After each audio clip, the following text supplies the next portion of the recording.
right. Barakatha Yahweh. Barakatha Yahweh. Barakatha Yahushai. Barakatha Yahushai. Barakatha Yahweh. Barakatha Yahweh. Barakatha Yahushai. Barakatha Yahushai. Kahalal Yahweh Ba'Hashem Yahushai. Yahushai. Ba'Hashem Rachak Kodash. Kodash. Double honors to the apostles and elders of Great Millstone who are well, and salutations to the brethren on the four corners of the earth, pushing the word, truth, and its sincerity. This is Brother Ira from GMS, Wisconsin, and this is going to be, one of our many responses to Apostle Gabar and Apostle Tahar's ancient world versus the modern world. We have a few examples, but what we're going to go into here is idolatry and sorcery and witchcraft. How the Lord viewed it, and how the laws took care of witchcraft back then, and how it's evolved, and how it's basically commonplace here in modern times. This is this is Leviticus chapter 20, verse 27. A man also, or a woman that had a familiar spirit, or is a wizard, shall surely be put to death. Yeah, so a man that has a familiar spirit, meaning that's dealing with demons, summoning demons, and drawing pentagrams on the floor and doing witchcraft rituals, shall be surely put to death. And that's how we dealt with it in Israel, because our power, we knew our power, which was Yahweh Ba'Hashem Yahushai. But now today, we don't know that's our power. So many of our people turn to Satan, as well as the whole world. They don't know the Most High. So now, as you'd be a wizard that's supposed to be put to death, now these types of people are thriving in society. Yeah. It's being constantly glorified. Mm-hmm. When you look at the cartoons, they got what's so-called Wizards of Waverly Places. Yeah. So they Sabrina the Teenage Witch. Yeah, they bring it into your kids. Mm-hmm. Yeah. Hillary Clinton. Hillary Clinton, she dealt with familiar spirits, man. She it was a known fact that she did a seance and summoned up the spirit of Eleanor Roosevelt. And that's a known thing. And nobody gave her any flack about it. I guess at the time she probably would have got a little flack about it, but now since it's come out, nobody has said a damn word about it. Back in 27, it says, a man or a woman that had a familiar spirit, or that is a wizard, shall surely be put to death. They shall be stoned. They shall stone them with stones, and their blood shall be upon them. See, they shall stone them with stones. So not only is this person supposed to be put to death, but this person is supposed to be put to death publicly. Yep. Publicly execution style. So it won't be a continuous thing. So they be put away. Yeah, to be put forth as an example. Yep. But now, this society looks at things like that as, oh, that's murder and that's wrong and this and that. It's not murder. Murder is killing someone without a justifiable cause. For committing, a sin against the Lord and breaking His commandments. The penalty is death. And it has to be public. So that way, Barakatha. But the penalty has to be public. So that way, like you said, it'll be an example and nobody knows not to do it anymore. But now people like this are protected in this society. They have the highest levels of protection, the highest levels of government clearance, the highest level of influence and authority. And which further proves it, the witchcraft is being glorified. Yeah. The elite families. Aleister Crowley, man. Yeah. Aleister Crowley, who was the most wicked man on the planet Earth, man. He went around the world. He went around the world, and he created witchcraft covens, man. And one of the many witchcraft covens that he's created was the Hermetic Order of the Golden Dawn. And that's headquartered right here in Milwaukee. And there's a faction in Kenosha, Wisconsin, where we come from. And that's a highly regarded sacred witchcraft order, man. As well as you have Freemasons and everything, because he created a spirit called "Do What Thou Wilt," because the Lord was with the world was without the Most High for a specific period of time, and in that specific period of time, they created this spirit that they can do whatever they want and get away with it, and there's no consequences, man. What's that scripture say? they think that the eyes of the Lord not seeing. Mm-hmm. But the Lord is going to pay y'all back for that. Yeah. This is Leviticus 26:1. It says, "Ye shall make you no idols, no graven image, neither rear you up a standing image, neither shall you set up any image of stone in your land." And what they doing? They making statues, erecting monuments. Yep. All for the sake of adultery. Mm-hmm. They even have in America, in Oklahoma, I believe it's in Oklahoma, might be in Oklahoma or Nebraska, I can't remember where, but there's a satanic statue, man, right next to the 10 Commandments, of the Lord. So not only do you have graven images being erected, but now you have graven images that are directly to Satan, that are erected directly to the demons, that Satan uses to control the earth. And according to the law, we're supposed to go around. We're supposed to break down all these graven images. So you see all those church students. Technically, they ain't wrong. Right. Hey, all the kings did it. Yeah. They went in. Hey, they destroyed those idols. Yeah. What? I read a law where it say. God, got you. 20:27.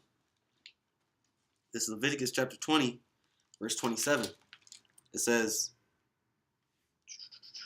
Oh, wrong one. Did I wrote down the wrong scripture, so I can. No, grab it real quick. It's in Exodus. In the law, the commandments. This is Exodus chapter 20, verse 4. It said, "Thou shalt not make any graven images or any likeness of that is in the heavens above, neither the earth beneath." Yeah. So you shall not make any graven images. And now today you have something called called polytheistic, or polytheism, which is the worship of more than one God, and most of the people in the world now today worship most than one God, and they don't even understand. Wow. Every time you celebrate a holiday, that's another God. People think that they're celebrating, the Lord, Jesus Christ, the other white meat, which is a graven image and a false idol, and a false image in itself. That's another God, So that's one. Then you have Christmas, which is guys in Christianity, and you're worshiping Nimrod. That's another God. Right. Easter, which is another pagan holiday, which is under the guise of Christianity, and you're worshiping Ishtar, the goddess of fertility, and you're worshiping a rabbit god. You have what's that other one that they do? It's a Catholic holiday. I can't remember the name. But hell, speaking of Catholic, you have the Pope. The Pope is worshipped as another god, which is blasphemy in itself. Yeah, because the scriptures say, "Call no man your father. Call no man father, man." And he is considered father on the planet Earth. Okay. And also he himself worships another god, because the outfit that golden outfit with the staff that he wears is a tribute to Dagon, the fish god. Right. So these people are worshiping other gods and erecting false images and idols everywhere on the planet Earth. In Rio de Janeiro, you got a whole Jesus Christ statue, man, in the center of the city. In the tallest point. And according to the scriptures, those idols are supposed to be destroyed. That's folly being wrought in Israel. Right. Matter of fact, I'm gonna go ahead and grab that out of First Chronicles. That was it on that? Yeah, that was it on that. Okay. Real quick, this is Exodus chapter 22, verse 18. It said, "Thou shalt not suffer a witch to live." Mm-hmm. So all contact of familiar spirits and so forth, as far as idolatry go, because to even put up a statue, you had that's an image that you wanted to worship, or that you follow that you believe wholeheartedly. He said, "Thou shalt not suffer a witch to live." I mean, they were supposed to be put to death. Yeah, publicly, But nowadays, I would get 30 years for putting a Satanist to death. And $10,000 fines.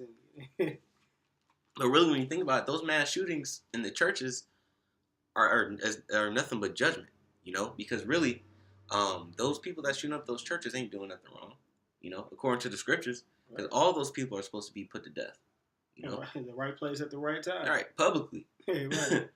Because they're worshiping other gods, and that doesn't happen to just any church. That happens to Israelite churches, because they're the ones that are sinning against the Lord, not the other nations, because they weren't given the law, statutes, and commandments.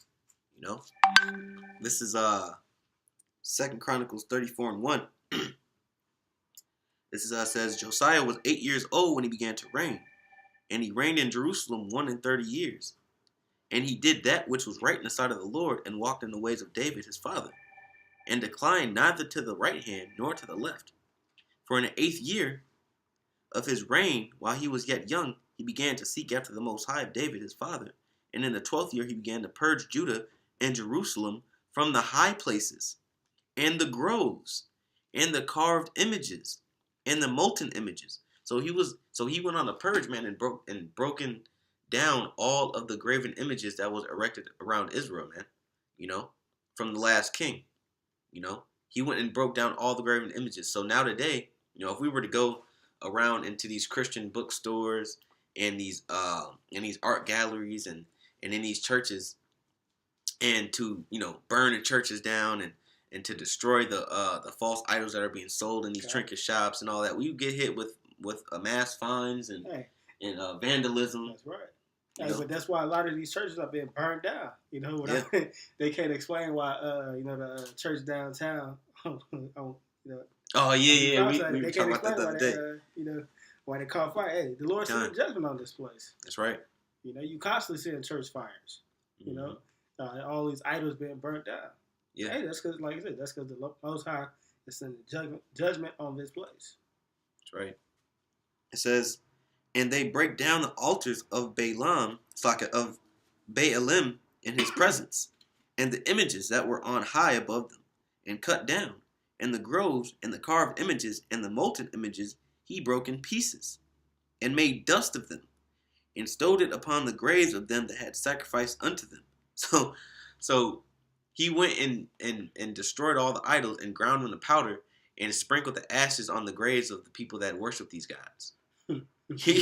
So not only did he disrespect the so-called religions, but he disrespected the people as well, because they disrespected the Most High. And that's and today's time, that's the ultimate disrespect. Right. It's one thing to burn the church down, but then you disrespect the dead. Bugging out. Yeah. Hey, but no, that was righteous judgment. That was right. Rightfully so. He wasn't wrong in doing that. Yeah, and think about it too. When he went around and he broke down these images and these graven images and the statues made of stone and all of that, people were trying to resist, and those people that were trying to resist got put to death. That's right. And when they were buried, since you love Baalim so bad, I'm gonna crush them to powder and I'm gonna sprinkle them on your grave. Here, take them with you. It says, and he brake in pieces and made dust of them, and strowed it upon the graves of them that had sacrificed unto them. And he burnt the bones of the priests upon the altars, and cleansed Judah and Jerusalem. So he cremated the priests, man. Upon their own altars. So he cleansed Jerusalem. That's how you cleanse a nation of folly, man. You have to completely get rid of it. That's why when you read in verse 3, it told you that he purged Judah and Jerusalem. When you purge something, you completely get rid of it. You basically set it on fire, man. And that's why Esau got to go down. Yeah. He got to be the floor got to be thoroughly purged. God. He's the virus. He's been spreading his lies and manipulating the seasons, the times, everything. So he got to be put down. That's right. He is the idol. Right. Yeah, because people worship him like he's a god, man. And he put himself up there as God. Hey, going back to what you said about the boat, when you read Thessalonians, he said it in the seat of God, set himself up as the Most High. You know. Yeah. So hey, that image got to go. That's right. You know? He has to be totally eradicated and destroyed. God. You know. It says, and cleansed Judah and Jerusalem, and so did he in the cities of Manasseh and Ephraim and Simeon, even unto Naphtali, with their mattocks round about. And when he broken down the altars and the groves, and had beaten the graves, images, into powder, and cut down all the idols throughout all the land of Israel, he returned to Jerusalem. So he didn't return back home until he successfully got rid of all the idols out of Jerusalem, out of Israel, man. You know? That's the way it's supposed to be. Thoroughly purged. Right, thoroughly purged, man. Yeah, ain't no half-assing, you know? And honestly, the niggas that still wanted to worship that crap, they got destroyed too, man. That's right. You know? Because, you know, just like in Acts 19, I believe, when Paul was, when he was starting riots, and, you know, and people were worshiping Diana, and they were saying, like, you know, not only is he disrespecting Diana, he's disrespecting us, because now we're losing money, you know? Right. Now people don't want to come in and buy our idols of Diana and the other gods, you know? So now we got to kill this man, you know? Back then, Josiah, he was the king of Israel. You don't think people were trying to resist, you know? You don't think wicked niggas was just like, you know what? Forget this, you know what I'm saying? I don't care if he's a king or not. He ain't going to disrespect me like that, you know? Mm-hmm. You got people like that today. You got people like that today. Or, you know, even when you think about it on another level, hey, them same idols that he was destroying, you know, Jake bugged out. Mm-hmm. Oh, I'm gonna go back. He told that with that. I'm gonna go back another one. Mm-hmm. No, that's why he put you niggas to death. That's right. You know, you ain't making no more idols. You die with that idol. Exactly. That's why the scripture saying Wisdom of Solomon. Let me grab that real quick, where it says, "The idol is cursed, and he who made it." That's a good one. I believe it's the 14th chapter, if I'm not mistaken. Popcorn is out of there. Here we go. This is Wisdom of Solomon, chapter 14. Nope, that's Ecclesiastes. Here we go. This is Wisdom of Solomon, chapter 14, verse 8. It says, "But that which is made with hands is cursed, as well it as he that made it. He because he made it, and it because being corruptible it was called God." Yeah, so you double doomed. Yep. It says, "For the ungodly and his ungodliness are both alike hateful unto the Most High. For that which is made shall be punished together with him that made it." That's right. You know? So Josiah gave just judgment, man, to niggas that wanted to worship these gods. On top of their gods, man. You know? Because cursed is he that made it, and cursed is the thing that was made. And they're both deserving of punishment, man. You know? But nowadays, you know, they're not gonna get punished. The only way they're gonna get punished is when the Lord decides to rain down judgment on this place, man. That's right. You know? So with that, did you have anything else to say? No, that was kind of. So with that, you know, we want to give Kal Halal, Yahweh, Ba'ashem, Yahweh Shai, Ba'ashem, Rakakodash, double honors to the apostles and the elders, great millstone who well, and salutations to the brethren on the four corners of the earth, pushing the word and truth and sincerity. Shalom. Shalom.